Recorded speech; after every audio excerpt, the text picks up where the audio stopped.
Well, here we are again for another episode on NetSupport Radio, and I'm really excited today. We're going to be talking about all things, whether it's well-being, inclusivity, accessibility, and all sorts more. And I'm very pleased to have our guest for today's episode, which is Andy Gough, the CEO of Equality Solutions. Morning, Andy. Hi, Al. Good morning. Delighted to be on your show. So thanks very much for inviting me. My pleasure. We've got quite a lot to talk about because I've introduced you, obviously, at Equality Solutions, but that's an umbrella for quite a few different strands. And I'm interested to unpick that, particularly Learning Labs is one of those strands.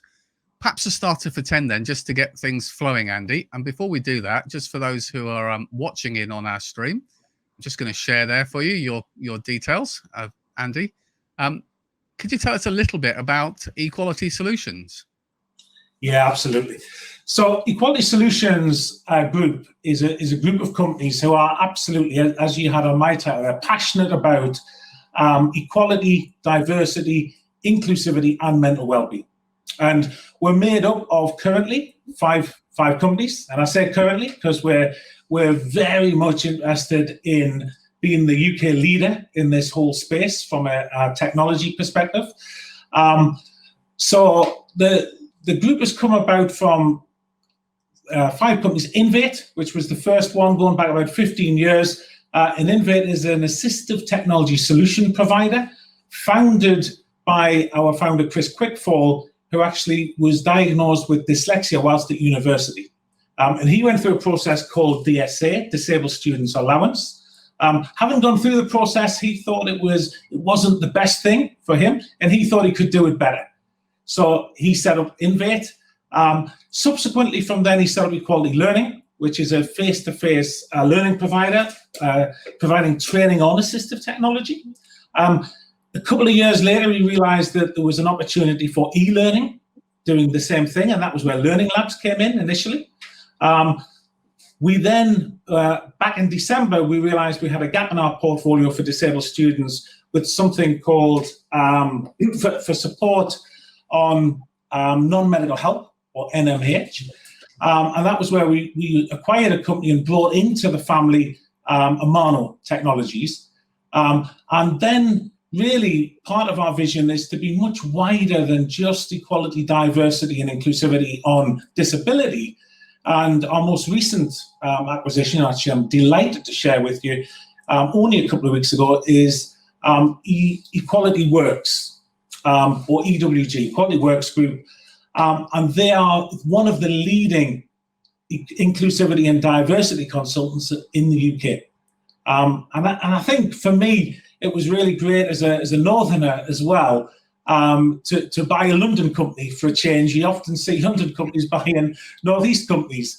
So we certainly got some press in the northeast where we were doing the opposite. So that was quite interesting for me. But actually, it's a real passion of mine. So it really felt like we kind of fulfilled the first part of our dream of growth to get a wider ED&I company within our family. It's an amazing journey, and it's fantastic to see that breadth of solutions. I feel slightly guilty, Andy, talking to you, wanting to recognize the breadth of solutions you've got, but also kind of pull you in to talk about one of those strands more particularly. But unless we made this interview 2 or 3 hours, I suspect we're going to have to be a little bit more focused. So you've shared a little bit about how the organization's developed, and one of those you touched on was Learning Labs. And it really resonates with me, not least, I guess, because the last 18 months have really shown the power and the necessity for e-learning and delivering content at a point asynchronously as well as synchronously that people can access. Could you give us a bit of a snapshot about Learning Labs and kind of give me a starter for 10 of what it's all about? Yeah, absolutely. And totally agree. You know, I think hybrid learning became a thing very quickly for university students.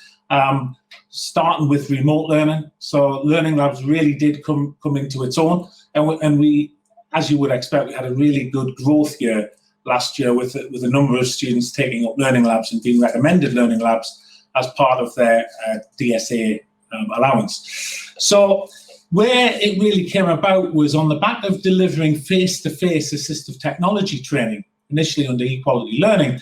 What we got a lot of feedback from students who said, this is great, but actually the issue with it is we typically only get 10 hours recommended, and that's typically gone in the first 6 months of our course. And of course, whether you're postgraduate or undergraduate, that's anything from 3 to 5 years. And therefore, we had this idea that if we could take that content that we'd already created as part of face-to-face training, and if we could put it in a web portal, and again, this didn't exist in the DSA sector at the time, that maybe that was the thing that was missing. So this was way back, going back 5 or 6 years. So before the pandemic, it just so happens that it fitted nicely into the pandemic. The way that we wanted to create it was we wanted to base it on neuroscience. So we have a couple of neuroscientists as consultants working with us, who've worked with us over the last 15 years from Newcastle University. And we went to them and asked them what would be the way to create such an e-learning portal, specifically when we're talking about delivering material for students with disabilities and in the main cognitive disabilities. So what we wanted was a portal that was going to help people to engage with their assistive technology, which in turn is going to help them engage on the degree and attain what they need to attain. So that was really the basis on which we built our learning labs. So based on very specific neuroscience research, and the first thing they said was you must chunk down all of this material you've got and put it into no more than 3-minute chunks, and you must make it accessible for students with disabilities.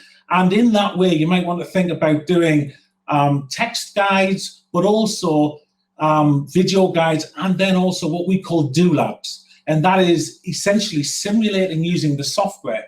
So we were really, driving into that neuroscience, which says some people remember things better by reading, some people by watching a video, but other people, and most people, by doing.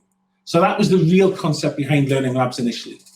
It's really interesting to hear. I've seen lots of resources that are aimed to help educate and inform, and often the barrier is actually getting to the resources.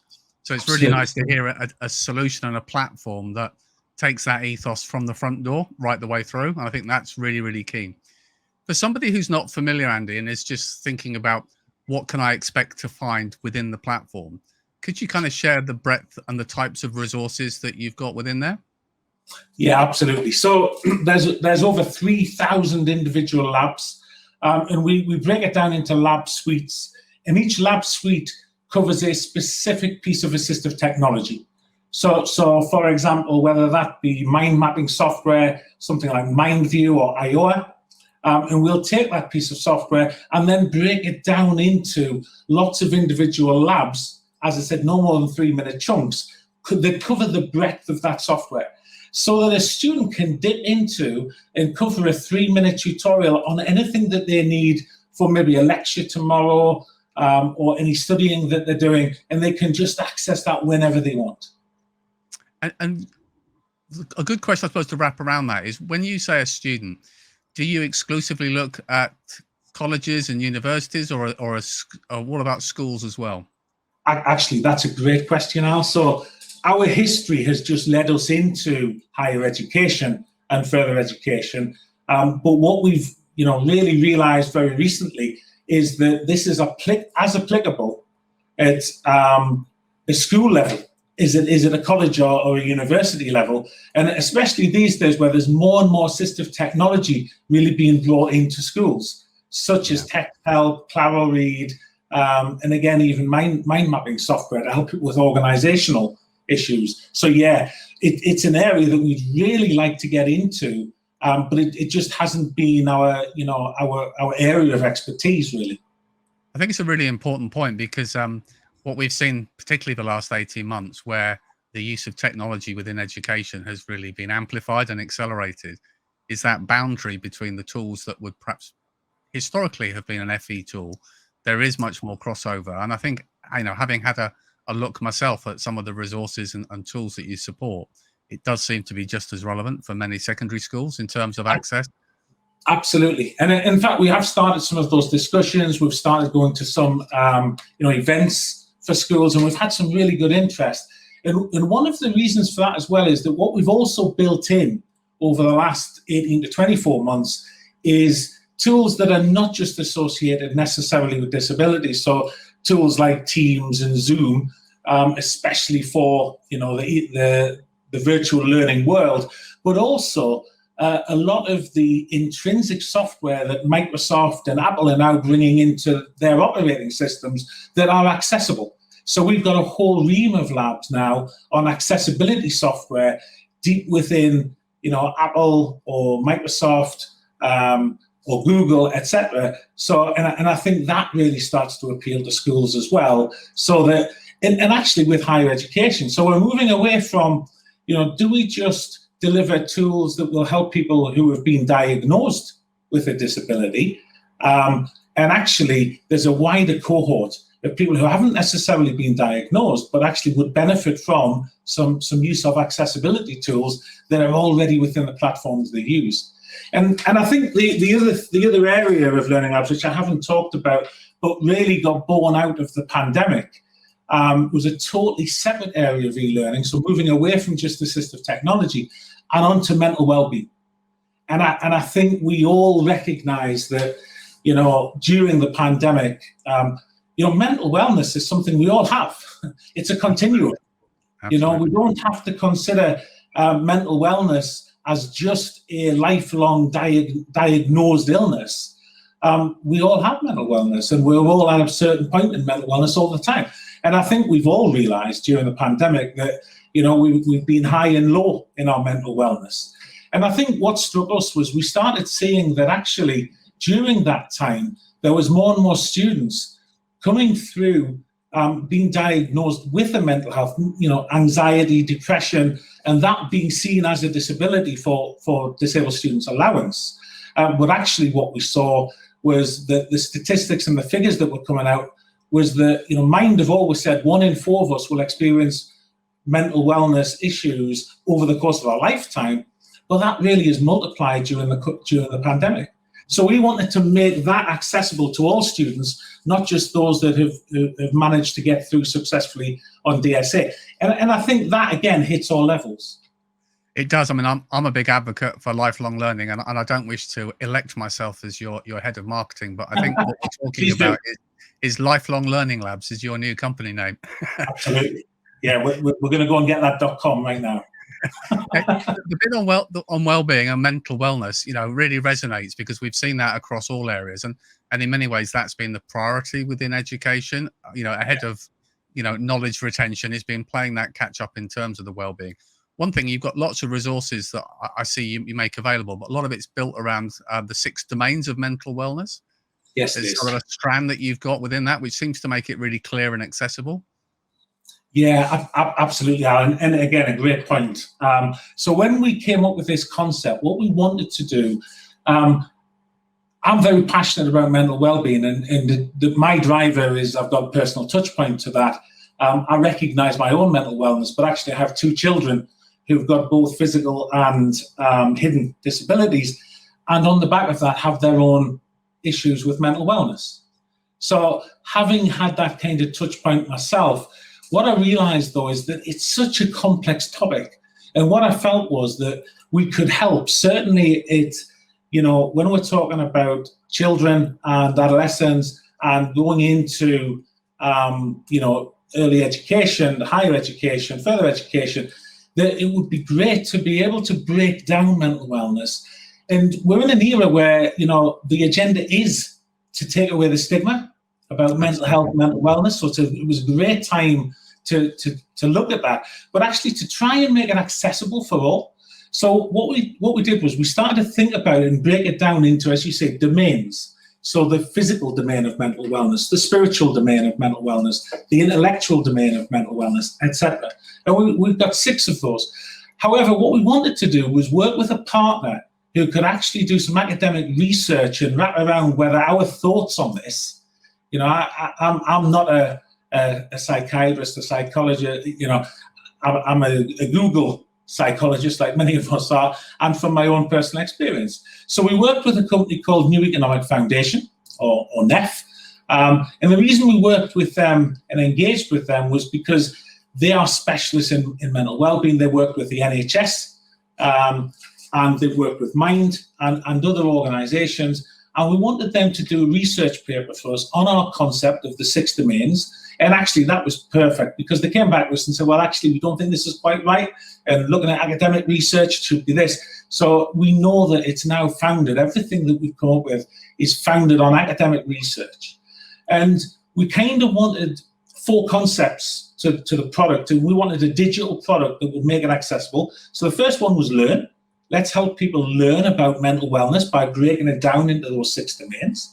The second thing that we just, we didn't see out there, and we've seen a lot over the years with physical wellness campaigns, and check yourself, the cancer campaigns, whether it be breast cancer or prostate cancer, whether it or testicular cancer, about go and get a physical check yourself. But there's really nothing, and there's never been anything on the market to help you check in with yourself mentally and just understand how you're feeling. And you might think, oh, well, I'm okay, really. But actually, if you just work through the 6 domains and answer a few questions. So that was where the second bit came in, about offering a tool to help you assess your own mental wellness privately, without having to ask anybody else or talk to anybody else if you didn't want to. I would just work through these 6 domains and see where you are. It purposefully doesn't give you a score or a value. It's just it's like a fuel tank, and it shows you where you are based on these 4 or 5 questions, very simple questions. How much exercise have you done in the last 7 days, and some multiple choice answers.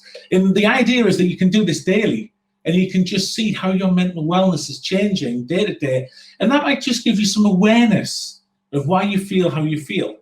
And it's something that we now use internally with all of our staff.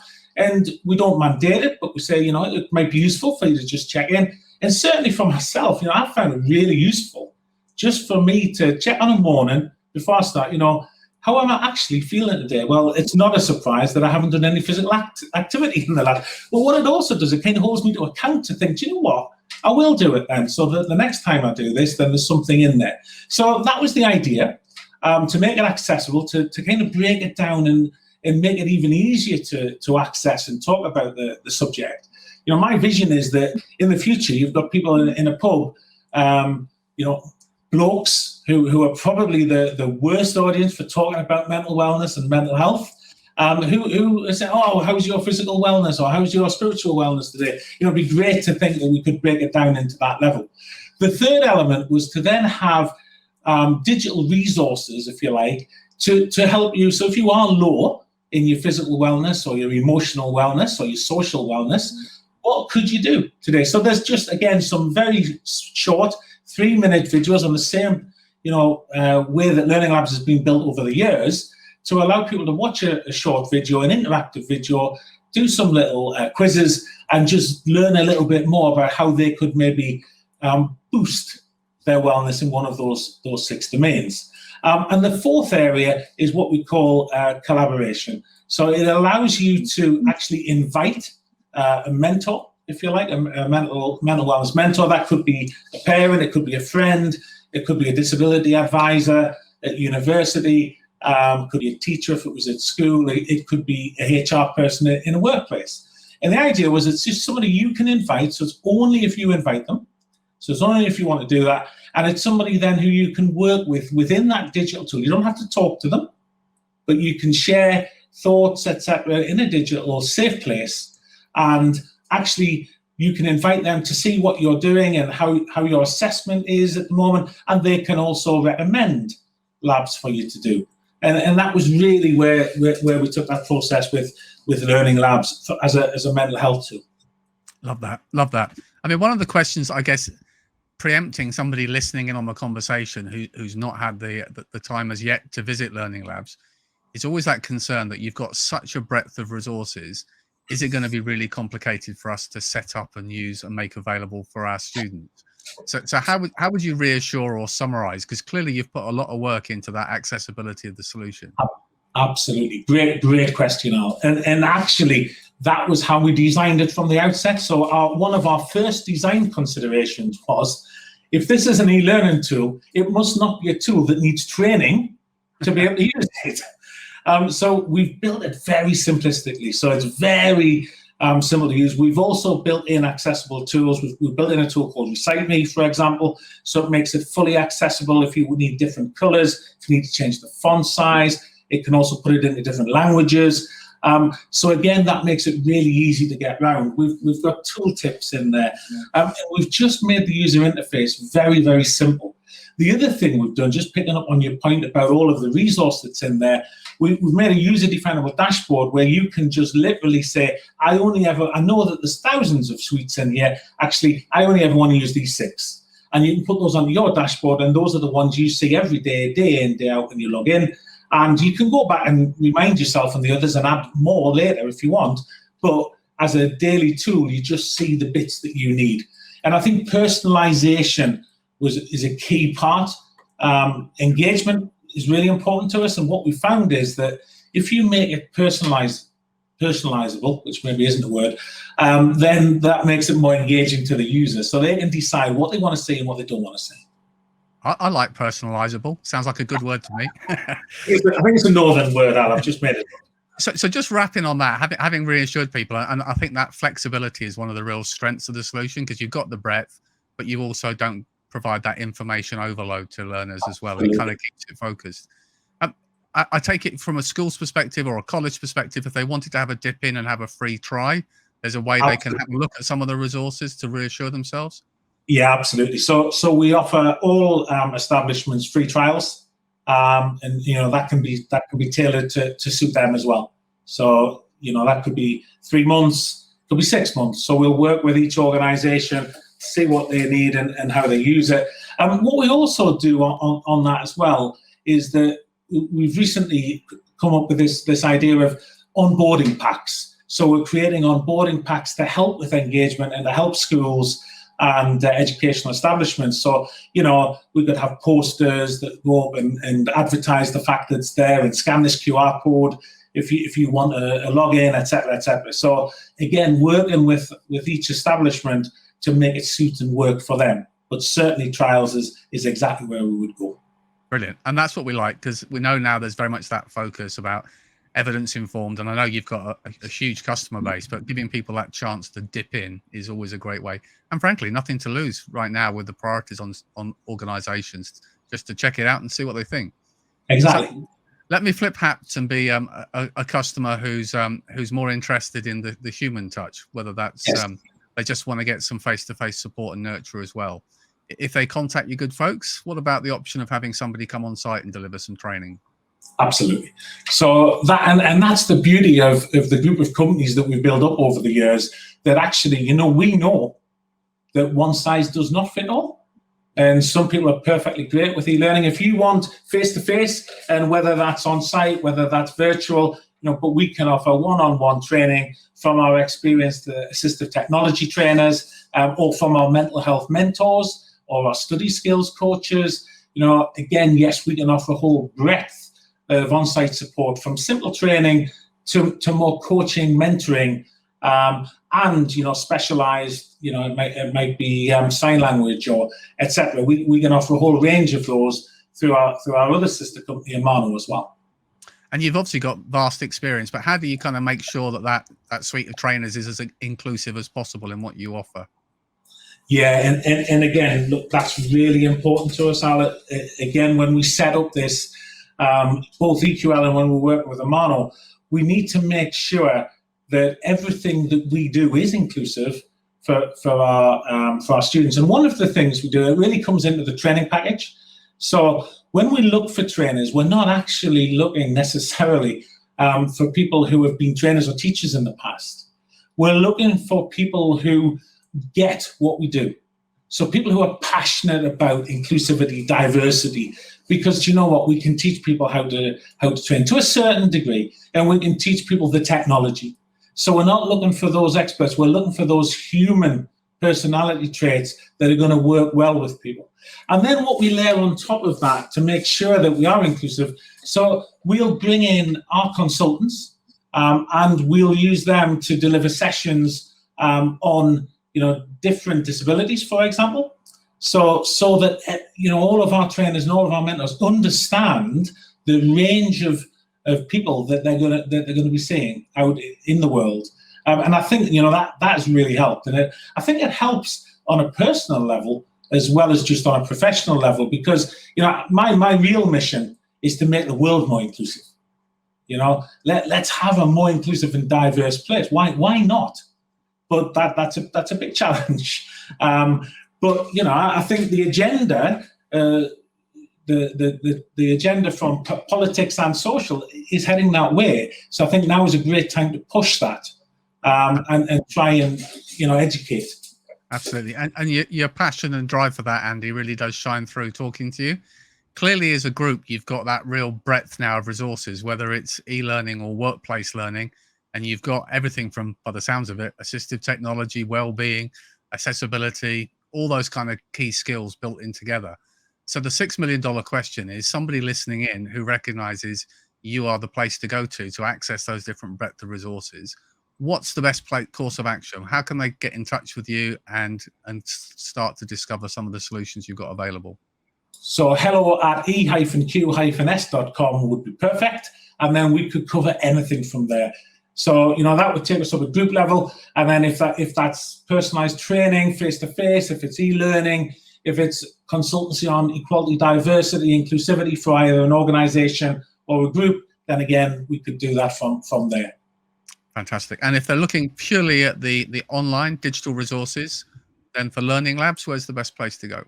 Yeah, so learninglabs.co, or again, you can follow us on LinkedIn at Learning Labs UK. Brilliant. Thank you. Well, look, it's been a pleasure talking to you.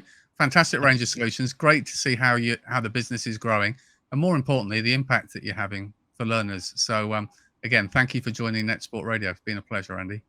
Brilliant. Thanks, Al. It's been a pleasure for me.